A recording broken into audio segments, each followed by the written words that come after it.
What is up, YouTube? Welcome back to my channel. If this is your first time here, then welcome to my channel. Go ahead and hit the subscribe button because you won't be disappointed. No, I have missed y'all. I know it's been a while since I've posted anything on my channel, but I'm back. And I know that, it's different people who follow me for different reasons. So your girl got a little bit of everything. Today's video, as you can tell, is going to be a true crime story. I got makeup tutorials coming. I filmed a tutorial on this braid style, doing my own tribal braids. All of that is coming this week, honey. So I'm just trying to satisfy everybody, which you can't, but I'm gonna give it my best go. I'm about to jump right into it, eating this or jello. Look at y'all also getting a mukbang. So today's story is about Gareth Williams. His story a lot of times is referred to as the spy in the bag or the man in the bag. It was a Welsh man that worked for the Secret Service of the UK who had a very, very mysterious death that has yet to be solved. He was born September 26th in 78. He grew up in a household with both his parents and his brother, Sarian. I think his name is Sari. It's spelled C-E-R-I. I'm thinking that gotta be Sari, right? By all accounts from his family, he was a good kid. He was very smart. He was very serious about school. He graduated with a first-class degree at the age of 17. Now, I don't know exactly what it means to have a first-class degree. I think that's like a Wells, Wells thing over there. I don't know exactly what it is, but it sounds fancy, okay? I don't know anybody who's gotten a degree at 17. From there, he went on to get his PhD. Let me move my hair out of the way. And became a mathematician. In 2001, he was employed as an intelligence officer with the Secret Service of the UK, also referred to as M16. Sounds like B16 from Scandal. He was described by his family and friends as a math genius, a very shy guy who was intensely private, which I'm sure, with a job like that, you gotta be intensely private. And modest, just an all-around good family friend, a good guy. In addition to his smarts, he was also a very great cyclist. He was in a little cyclist club. He used to do all these little races. He led what most would agree was an extraordinary life. Brilliant mathematician, thought highly of and trusted by his family and friends and colleagues, and involved in a highly secret, national security work. Fast forward to the summer of 2010, he goes on a vacation he goes on vacation and comes over to the U.S. and is due back to return. Oh, girl, we didn't mix that quite right. Let me put a little bit more torque in there. And is due to return to the U.K. August 11th. On Monday, August 6th. Oh, braids in the way. Okay, let's just do this. Let's just do this. On Monday, August 16th. He's due to a chair meeting with his M16 colleagues, and he never shows up, which is quite odd, but even more odd. Nobody looks for him. Like, he's not reported missing or anything. He just doesn't come to this insanely important meeting, and then the HR of the government communications headquarters, which he was like also working for, decides that, hey, we need to do a wellness check because it's now been a week and we have not heard from or seen Gareth. He's doing like super important work over at the government. They need him. So they contact the Metropolitan Police, which is, the local UK officials, to check out his flat or apartment. I'm gonna say apartment going forward because that's what we call it over here where I'm from. So they send out the Metropolitan Police to check out his apartment on August 23rd. They find his naked body placed inside of a duffel bag that is padlocked and placed inside of the tub. And the keys to the padlock are inside the duffel bag underneath his body. Weird.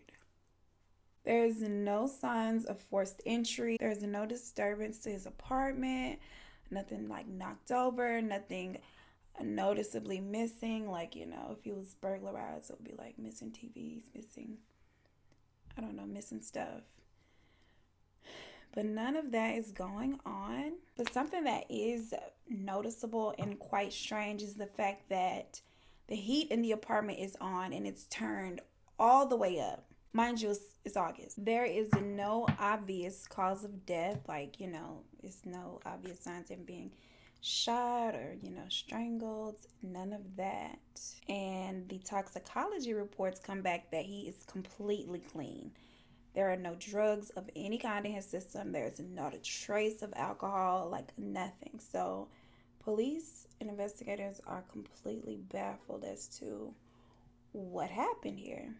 His death was estimated to have been on August 16th, 1 week prior to them finding him, just due to the level of decomposition. Can't talk and do my eyebrows at the same time today. In addition to, you know, these already strange circumstances, experts agreed that it would have been impossible for Gareth to have placed himself inside the duffel bag, inside the tub, and locked it. His apartment was locked from the outside. I really just drew the highest arch in the eyebrow. I'm gonna be looking as surprised as I was looking when I was reading about this. Like, girl, what? What happened? Anyway. One expert in particular, Mr. Peter Falding, said that he attempted to lock himself in a duffel bag similar to the one that Gareth was found in over 300 times and failed. So, how the hell did Gareth get into this bag? Oh my God, my eyebrows are so thick. Oh, freaking well. Oh, well. Now, things just continue to get stranger because as soon as the investigation starts into Gareth's death, the heads of both the Secret International Service and Metropolitan Police meet to discuss like how the investigation is going to go, who's going to be in charge, who's going to be involved, and pretty much just how the police are going to handle everything. Gareth had recently qualified for operational deployment and began working with the U.S. National Security and FBI. And the U.S. State Department asked that no details of Gareth's work with them emerge during like any point of the investigation or, you know, press, anything. Like nothing about what he was doing with the U.S. was to be leaked into the public, which was kind of strange in my opinion. Like, what was y'all doing over there that you didn't want? You didn't want to have to disclose anything. The Foreign Secretary actually signed a public interest immunity certificate for the U.S. to make sure that none of the details of his work with the U.S. would even be disclosed during court or any part of the investigation. Like, they made sure that nothing that Lil Gareth was doing over in the U.S. was going to be a part of this. The U.S. wanted no parts. They were like, hell no. We ain't in it. Don't bring us up. Wasn't me. So the investigation kicks off and there's an inquest held to like discuss the details and evidence of the case. Now over there in the UK, they have what they call an inquest, which is like kind of like, from what I read, like a court hearing. It really happens when the death is like suspicious or, you know, under like murderous or weird circumstances like this. And so they present all of the evidence and just they'll go over it and they decide, I guess, whether or not someone is going to be charged and all that jazz. Now, because of the level of decomposition of the body, the cause of death could not be determined. It had been a week that he had been in the duffel bag, but in addition to, you know, a whole week passing, remember I told you, the heat had been turned up all the way in the apartment. And it was summer, so the elevated temperature really, like, sped up the decomposition process drastically. No DNA, no footprints, no fingerprints, nothing of Gareth's could be found in the tub. Which is weird because if you think about it, They were initially trying to say that he put himself there. If he had gotten into the tub by himself, there should be like footprints, at least footprints or, some of his DNA somewhere in the tub. None of his DNA was found in the tub. An error in the taking of the forensic samples initially led police to believe the DNA from another person had been found on Gareth's body. 60 friends, family members, and colleagues submitted DNA samples to be tested against this third party's DNA, or this other person's DNA. All of them came back negative matches, only for it to later be discovered that the DNA came from one of the forensic officers on the case, who would accidentally put some of his DNA down there while he was collecting or swapping for DNA. Like, how sloppy and how stupid could you be? There are 3 hypotheses that are presented at the inquest. One is that Gareth alone put himself inside the bag for whatever reason, was unable to get himself out, and died as a result of that. Now, during the inquest, 2 lock experts attempted to lock themselves inside of one of the North Face duffel bags that he was found in. After a combined total of 400 attempts, neither of them was successful in locking themselves inside the bag. The second hypothesis is that Gareth acted along with someone else, that he got into the bag consensually. Something went terribly wrong, and then he dies as a result of whatever went wrong. The other person just leaves him there. But my question for that is, where's the DNA of this other person? Where's this person's little socks and shoes? Where their pair of drawers at? They should have left something behind, showing that another person was present. So weird. I don't know.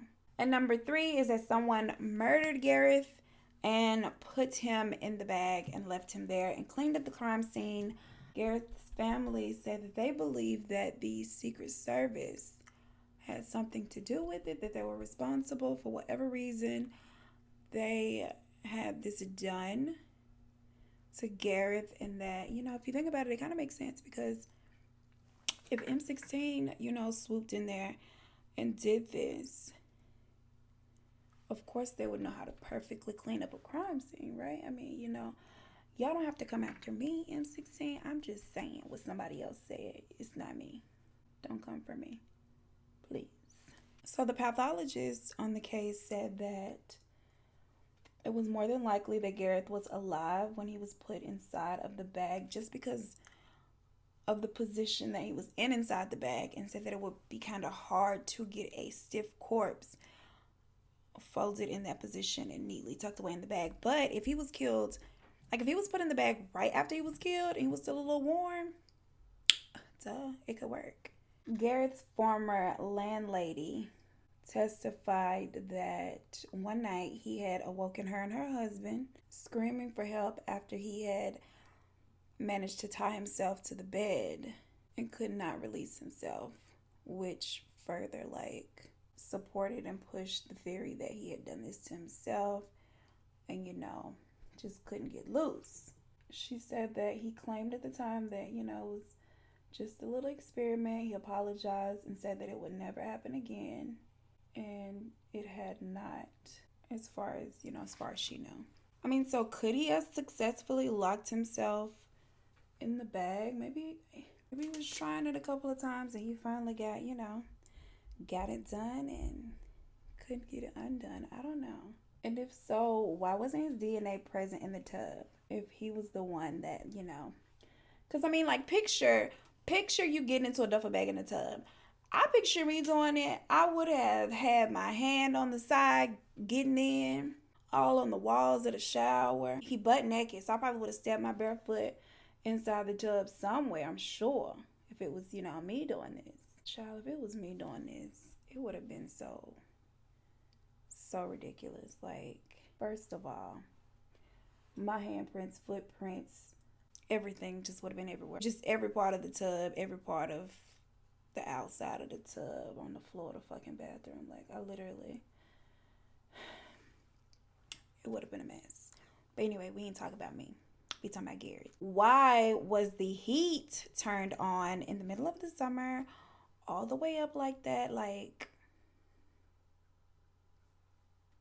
why weren't the police informed of him missing? If you're this important and you missed this super important meeting, like, you would think somebody will go looking for him. If you are part of the intelligence agency or Secret Service and all that jazz, you know a lot. Like, why weren't they looking for him and making sure he ain't somewhere slanging information? You know? Or kidnapped. Furthermore, what kind of work was he doing over here with the U.S.? Because we know the United States government can be very much shady.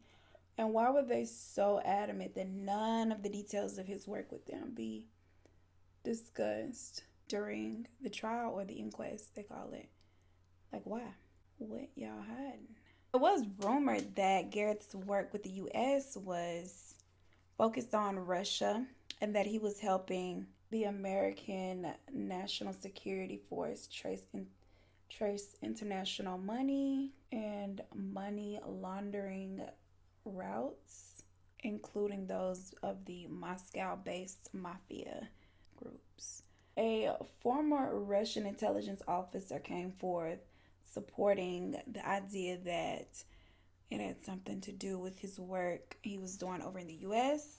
Boris Karpichkov, I don't know how to pronounce his last name because I ain't Russian, okay? But this guy has claimed that Gareth was given a lethal injection in the ear and put into the bag by Russian operations after he learned the identity of a mole operating in UK's government communications headquarters. It is possible that his work with the U.S. is what got him killed by the Russians. And because of how important he was to the UK, the U.S. didn't want no smoke. So they jumped the gun and got their little certificate signed stating that, nothing about his work with them could be brought up or, brought forward because they didn't want no dealings. So another popular theory that was pushed a lot by the media and during the inquest is that Gareth died during an erotic sexual experiment gone wrong. They put in the media that his computer had been searched and they found that he was like looking up or Googling bondage, but later that was dispelled. It's really sick how people will try to victimize the dead. Like, come on now. They also tried to push the narrative that he was killed by a lover, and the lover knew how to wipe down a crime scene and rid it of any trace of, DNA or any sign that they were ever there. Which, I guess is a possibility, but how do we know that for sure when we don't have any evidence to support that? Something else that's very interesting, worth noting, and makes me believe that M16 kind of had something to do with it, is the fact that 9 memory sticks were recovered from his locker at the M16 little workplace place. And because memory sticks can be used to transfer information, whether you are collecting data to take somewhere else or you are bringing data in, either way, their purpose is to transport information. And so because of this, they are absolutely forbidden. Gareth had to have known that if he was caught with these memory sticks, that could be the end of his career. And maybe he was caught with it and that caused the end of his life. I don't know. I'm just speculating. How did he get them past security? Because I'm sure there are extreme security measures at the government communications headquarters. Like, come on now. We don't know what is on these memory sticks. We don't know what the purpose was for them. Like, were they to insert or remove information? What What is on the memory stick? I really want to know. Why did he go missing for a week and not be looked for? So many questions that need answers. It just does not make sense. So the coroner and the inquest findings or verdict is that Garrett's death was definitely unnatural and likely to have been criminally meditated. The coroner concluded that a third party had to have placed him in the bag and had to have placed the bag inside the tub, that it would be impossible for Gareth to have done this to himself. But because no DNA was found around the bathtub, there was insufficient evidence to give the verdict of unlawful killing, which was very, very frustrating to the family. I mean, it was frustrating for me to read about because it's kind of like, come on now. Obviously, he did not do this to himself, but because whoever did this to him knew what they were doing. Oh, the braids around my edges. Oh, Lord, not my edges. I need one of those little edge things for my edges because this is just ghetto. But I'd rather look ghetto for a couple of moments than to have bronzed edges, okay? Suicide was rejected by the coroner and the inquest as a cause of death. So from there, the Metropolitan Police proceeded with their own investigation with the same evidence presented at the inquest. And they announced at the end of their investigation that upon examination of all evidence, no definite answer as to how Gareth passed away could be determined, and that the most probable scenario is that Gareth died alone in his apartment as a result of accidentally locking himself in the bag, and ruled his death an accident. How fucking crazy is that? What you guys think happened to him? Do you think it was the Russians? Because you know they be doing all kind of shit. Do you think it was his own country, like his own job? M16 swooped in and did something to him after they found those memory sticks? Do you believe that he put himself in the bag? Do you think a lover put him in the bag and left? Me personally, I have my own theory. I think that possibly Homeboy found out who killed Tupac and Biggie, and we had to get him up out of here. I think he came over here and found that out. The U.S. was like, hell to the no, we gotta get him the fuck out of here. But that's just me. Let me know what you think of this video. Let me know what you think of this case. Give the video a thumbs up if you liked it. Thank you so much for watching. Don't forget to subscribe if you have not. Share this video with your friends, and I will see you in the next one.